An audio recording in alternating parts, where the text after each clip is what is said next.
RJ Classes 2.0। नमस्कार दोस्तों, मैं आरजे सिद्धार्थ आरजे क्लासेस 2.0 में आपका स्वागत करता हूं। दोस्तों, आज हम पढ़ेंगे पहलो वंश। विदेशी राज्यों में दोस्तों हम लोगों ने देख लिया था हिंद यवन को और देख लिया था शकों को। आज हम पढ़ेंगे पहलो वंश और उसके बाद दोस्तों हम लोग पढ़ेंगे कनिष्क को कुषाण वंश। तो आइए मित्रों, पहलो वंश के बारे में देख लेता हूँ। 2 मिनट लगेंगे पहलो वंश में, ज़्यादा नहीं है। पहलो वंश, पहलो वंश की मित्रों हम बात कर लेते हैं। तो इसकी राजधानी तक्षशिला थी। राजधानी क्या थी? तक्षशिला। तो इसकी राजधानी तक्षशिला थी। एक पॉइंट ये देख लेंगे, पहले वंश में राजधानी तक्षशिला थी। इसका संस्थापक कौन था? इसका संस्थापक कौन था? तो संस्थापक इसका था माउस राजा या शासक संस्थापक था। एक और बात है कि भारत में संस्थापक कौन था पहले वंश का? भारत में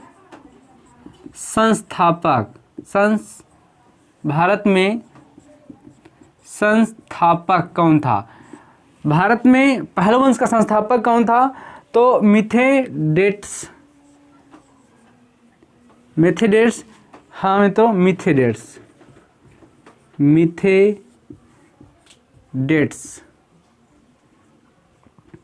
मिथेडेट्स ये भारत में संस्थापक था। एक पॉइंट ये नोट कर लेंगे, पूछा जाता है मित्रों। फिर बात करें, इसका एक और महत्वपूर्ण शासक है जिसकी घटना पूछी जाती है। वो घटना मित्रों कौन सी है? तो गोंडो फडणवीस एक शासक है। गोंडो फडणवीस बहुत महत्वपूर्ण है। इसकी राजधानी राजधानी थी तख्तेबही। इसकी राजधानी तख्तेबही थी। गोंडो फडणवीस की राजधानी तख्तेबही थी। एक पॉइंट ये नोट कर लेंगे। और ये कहाँ थी? तो ये पेशावर के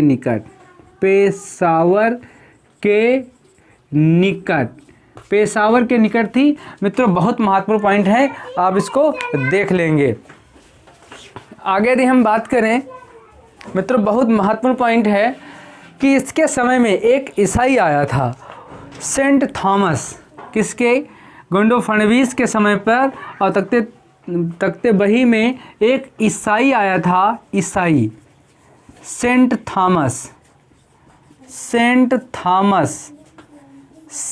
थॉमस एक ईसाई आया था धर्म प्रचार करने के लिए। और यह दक्षिण जाता है। कहाँ जाता है? दक्षिण भारत जाता है। यहाँ तमिलनाडु ये पहुँचता है और वहीं पर इसकी हत्या हो जाती है। इसकी सेंट थॉमस की वहीं पर हत्या हो जाती है। एक ये महत्वपूर्ण पॉइंट है, पूछा जाता है मित्रों, पूछा जा सकता है, आप इतना नोट कर लेंगे।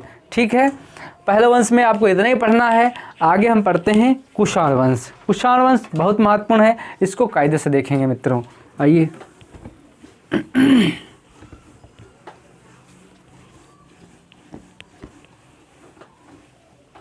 कुषाण वंश की बात करें, कुषाण वंश को कायदे से लिखेंगे मित्रों, नोट भी कर लेंगे। कुषाण वंश बहुत पूछा जाता है। सबसे पहली बात, हम कुषाण वंश के शासक देख लेते हैं, किसको पढ़ना है। तो कुजुल कडफिसेस को पढ़ना है। कुजुल कडफिसेस।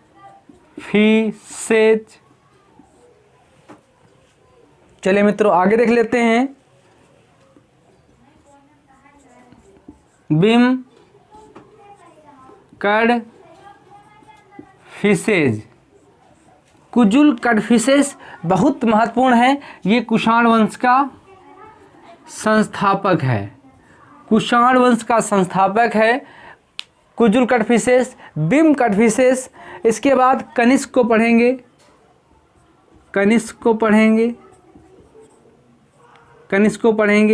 कनिष्क के नीचे आएंगे तो वशिष्ठ को हम पढ़ेंगे। सबको नहीं पढ़ेंगे, जो महत्वपूर्ण है उनको देखेंगे, लेकिन तभी नाम आपको देख लेने हैं, पढ़ लेने हैं, क्योंकि पूछा जाता है ये राजा किस वंश से संबंधित है, वहाँ पर हमें दिक्कत हो जाती है। ये मित्रों देखेंगे, वशिष्ठ कनिष्क हो गया, वशिष्ठ हो गया, इसके बाद हुबिस्क हो गया, हुबिस्क हो गया, कनिष्क है, वशिष्ठ है, हुबिक्स है, कनिष्क सेकंड है, कनिष्क सेकंड है, कनिष्क सेकंड है, वासुदेव फर्स्ट है, वासुदेव प्रथम, वासुदेव फर्स्ट का नाम आता है, ये भी ये पढ़ना है। वासुदेव फर्स्ट के बाद हम किसको देखेंगे, कनिष्क थर्ड को, कनिष्क एक ही हो गया और कनिष्क ये हो गया, तो कनिष्क थर्ड को देखेंगे, कनिष्क थर्ड को देखेंगे, बहुत महत्वपूर्ण पॉइंट है कनिष्क थर्ड। इसके बाद वासुदेव सेकंड को भी हम देख लेते हैं, वासुदेव सेकंड, वासुदेव सेकंड को देखेंगे मित्रों, और ये इसलिए महत्वपूर्ण है क्योंकि अंतिम है। कितने शासक हो गए, 1 2 3 4 5 6 7 8 9 शासकों को देखना है। इसमें सबको नहीं देखना है, सबसे ज़्यादा यदि हमें किसी को पढ़ना है तो कनिष्क को ही पढ़ना है, बाकी इन सबको नहीं पढ़ना है। 2 पॉइंट 1 पॉइंट इसमें से पूछ लिए जाते हैं और कुछ नहीं है, बस ज़्यादा कुछ नहीं पूछा जाता है। तो मित्रों नोट कर लीजिए। बात करें कुषाण कहाँ से आए, तो मान लीजिए ये भारत है, ये भारत हो गया,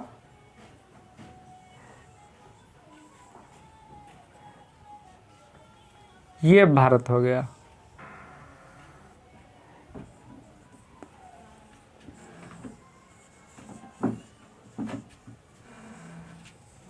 ये भारत हो गया मित्रों मान लीजिए। तो मैंने बताया था कि यहाँ पर ये कैस्पियन सागर है, कैस्पियन सागर है, यहाँ पर बैक्ट्रिया है, यहाँ पर पर्सिया है, यहाँ पर एक क्षेत्र है जहाँ पर 2 नदियों के बीच, जो कि अमुदरिया नदी है, अमुदरिया और सदरिया नदी है, और यहाँ पर यूची कबीला है, यूची कबीला। जब यूची कबीला यहाँ पर आक्रमण करता है तो यहाँ के शक भाग करके कहाँ आते हैं, भारत आते हैं, और भारत आते हैं। उसके बाद क्या होता है कि यहाँ पर एक ह्यूमन, हाँ हिमून एक कबीला यहाँ पर है, हिमून कबीला है, वो फिर अमुदरिया सदरिया पर आक्रमण करता है।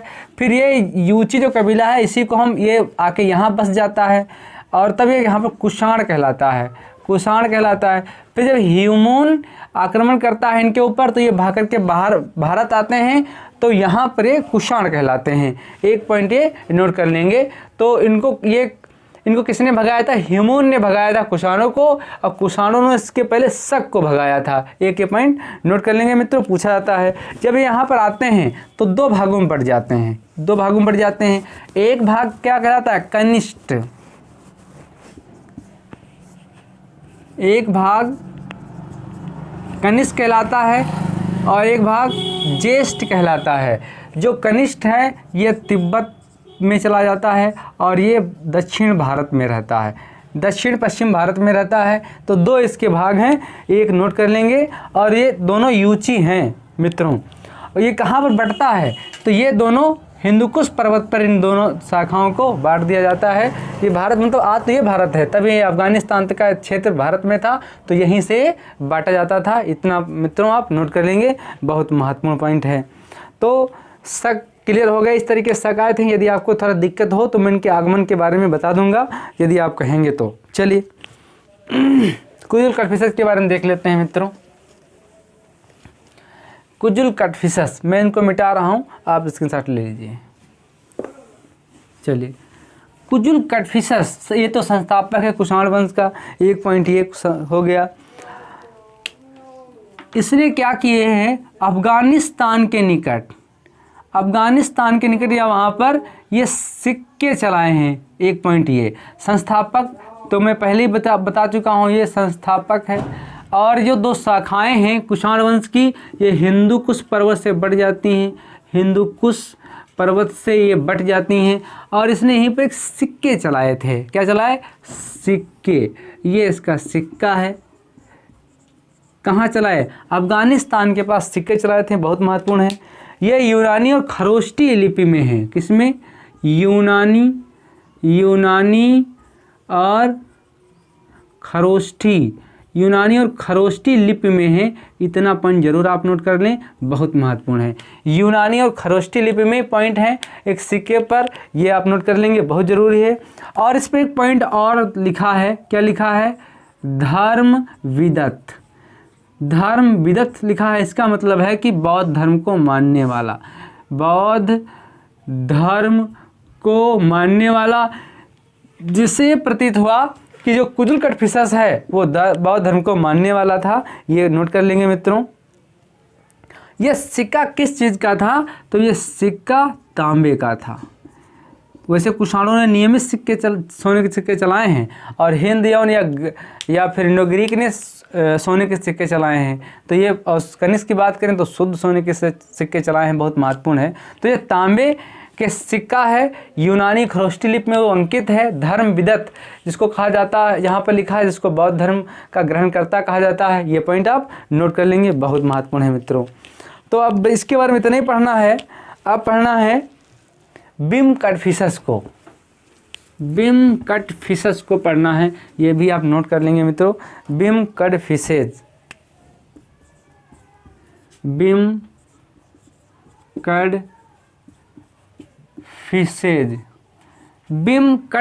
को पढ़ना है, एक बहुत महत्वपूर्ण पॉइंट है मित्रों। आइए देख लेता हूँ। अब देखिए, ये भी सिक्का चलवाता है, एक सिक्का चलवाता है, ये भी सिक्का चलवाता है। वहाँ देखिए अंकित क्या क्या है, ये बहुत महत्वपूर्ण है। बिम कटफिसेज के क्या अंकित है?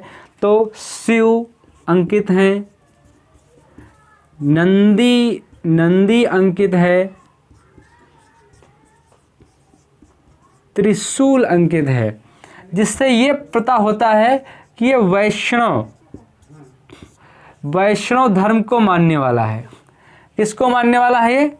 ये वैष्णव धर्म को मानने वाला है बिम कटफिसेज। तो इसके सिक्के पर शिव, नंदी, त्रिशूल, ये तीनों चीज़ें अंकित हैं मित्रों, देख लेंगे। और ये भी मैंने आपको बताया, इस पर यूनानी खरोष्टी का प्रभाव है, यूनानी खरोष्टी लिपि का प्रभाव है। तो यूनानी खरोष्टी लिपि का प्रभाव है, एक बहुत महत्वपूर्ण पॉइंट है, नोट कर लेंगे। बिम कटफिसेज एक सिक्का चलाता है, तो वो सिक्का बिम यूनानी खरोष्टी लिपि में लिखा है, जहाँ शिव, नंदी और त्रिशूल अंकित है। इससे प्रतीत होता है कि वैष्णव धर्म का मानने वाला है, एक पॉइंट ये नोट कर लेंगे। आइए मित्रों, इसके बारे में जो महत्वपूर्ण है वो पॉइंट भी आपको देखना है। देखिए मित्रों, क्या चर्चा इस पर होती है। एक चीनी ग्रंथ है मित्रों, चीनी ग्रंथ हाउ हंसू, चीनी ग्रंथ हाउ हंसू, चीनी ग्रंथ एक हाउ हंसू है, ये पूछा जाता है चीनी ग्रंथ हाउ हंसू। इसमें लिखा है कि इसने 3 चू को जीता था, 3 चू को जीता था, 3 चू को, जिसको हम पंजाब भी कहते हैं। 3 चू को जीता था, जिसको हम पंजाब भी कहते हैं। ये हाउ हंसू से ज्ञात होता है कि इसने पंजाब वाले क्षेत्र को जीता होगा। और एक चीज़ है, ये कुषाण वंश का वास्तविक संस्थापक है, या हम कह सकते हैं भारत में कुषाण वंश का वास्तविक संस्थापक है। तो कुषाण वंश का वास्तविक संस्थापक है, कुषाण वंश का वास्तविक संस्थापक है, एक पॉइंट ये नोट कर लेंगे मित्रों, बहुत पूछा जाता है कुषाण वंश का वास्तविक संस्थापक कौन सा है। तो बिम कटफिसेज।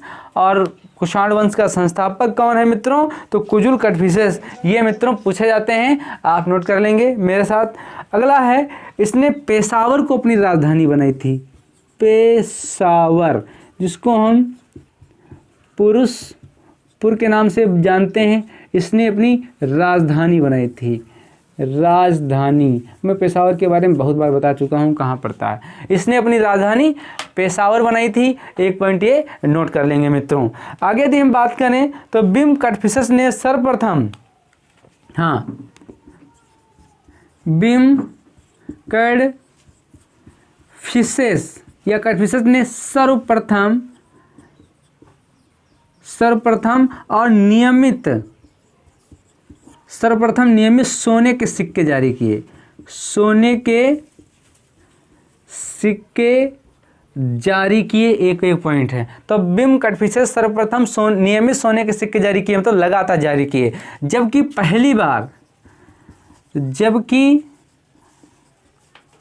पहली बार इंडो ग्रीक ने जारी किए, इंडो ग्रीक ने जारी किए एक एक पॉइंट। मतलब पहली बार जो सोने के सिक्के थे उनको इंडो ग्रीक ने जारी करे, एक एक पॉइंट है। और नियमित किसने किया, तो बिम कटफिशस ने इसको नियमित किया था। आप ये पॉइंट नोट कर लेंगे मित्रों। ये शैव धर्म का अनुयायी था। कौन से धर्म का अनुयायी था, तो ये शैव धर्म का अनुयायी था, शैव धर्म का अनुयायी था, एक ये पॉइंट। शैव धर्म का अनुयायी था, ये पूछा जाता है कि बिम कटफिशस किस धर्म का अनुयायी था। मैं पहले ही बता चुका हूँ कि सिक्कों से जानकारी मिलती थी कि ये शैव धर्म को अनुयायी था। चलिए, बिम कटफिशस शैव धर्म के अनुयायी था, और जबकि इसका जो पिता था कुजुर कटफिशस वो बौद्ध धर्म का अनुयायी था। ये मित्रों पॉइंट नोट कर लेंगे। तो आज के लिए मित्रों इतना ही, थोड़ा छोटा वीडियो है। अगले वीडियो में हम आपको कनिष्क पढ़ाएंगे, कनिष्क और जो अन्य राजा हैं, तो वो वीडियो थोड़ा बड़ा रहेगा, लगभग आधे घंटे का रहेगा, उसमें सारी चीज़ें क्लियर कर देंगे। अभी तो सिर्फ इसके बारे में विस्तार बताए हैं। कनिष्क एक ऐसा शासक है जो अंतर्राष्ट्रीय साम्राज्य को स्थापित करता है। कनिष्क ने बहुत सारे काम करे हैं, उन पर हम चर्चा करेंगे। मोस्ट इंपॉर्टेंट है और हर एग्जाम में संभवतः वो पूछा जाता है जहाँ पर इसका प्रभाव रहता है। तो मित्रों, ये हमारा वीडियो कैसा लगा, लाइक कमेंट शेयर करें, और चैनल को आपकी जिम्मेदारी है, हमारी जिम्मेदारी है। तो मित्रों, दोनों जिम्मेदारियों को निभाते हुए इस चैनल को और आगे बढ़ाने का प्रयास करें। धन्यवाद दोस्तों, नमस्कार।